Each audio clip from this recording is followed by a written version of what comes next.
مجھے تو اللہ تعالیٰ نے ایسا عزم عطا فرمایا ہے کہ ساری دنیا کی طاقتیں اگر احمدیت کے معاملے میں مجھ سے ٹکرائیں گی تو مجھے یقین ہے کہ وہ ریزہ ریزہ ہو جائے گی اور اللہ تعالیٰ مجھے ہمت اور عزم عطا فرمائے گا. پیچھے رکھنے والا انسان نہیں ہوں میں محمد مصطفیٰ صلی اللہ علیہ وسلم کا غلام ہوں, میں حضرت مسیح موعود علیہ السلام کا غلام ہوں. اور لوگ ہیں جن کے خمیر میں بزدلی ہوئی, میرے خمیر میں بزدلی نہیں ہے, بلکہ بزدل لوگوں کو توفیق ہی نہیں ملا کرتی. انتقام کے عام رستوں کو چھوڑ کر ایسے رستے اختیار کر لینا جو اور مزید دکھ پیدا کر رہے ہوں, یہ بزدلوں کو بڑا توفیق مل سکتی ہے. اس لیے تو عزم چاہیے, اس کے لیے تو جرأت چاہیے. چنانچہ قرآن کریم فرماتا ہے وہ ما یلقاها الا ذو حظ عظیم, صبر بھی تو حظ عظیم والے سے سیکھو, یعنی محمد مصطفیٰ صلی اللہ علیہ وسلم سے.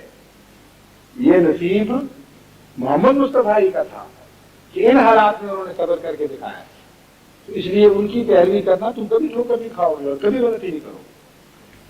یہی حضرت مسیح موعود علیہ السلام نے وہاں لکھا ہے کہ اگر تم صبر پہ قائم رہو گے, جو میں تمہیں نصیحت کر رہا ہوں اس پر عمل کرو گے, تو پھر تم دیکھنا کہ روز تم نئے معجزے دیکھو گے خدا کی نصرت, اور تمہارے لیے آسمان سے فرشتے نازل ہو کر عجیب عجیب کام دکھایا کریں گے. اب وہ دور آ گیا. اس لیے میں تو ایک دوست سے عرض کر رہا تھا کہ میرے دل کی تو عجیب کیفیت ہے, مجھے تو اس مقابلے میں ایک ایسی لذت مل رہی ہے. جب ہم نے سب کچھ دے دیا خدا کو تو غم والا حصہ تو ختم ہو گیا, لوٹنے کا غم تو رہا ہی کچھ نہیں.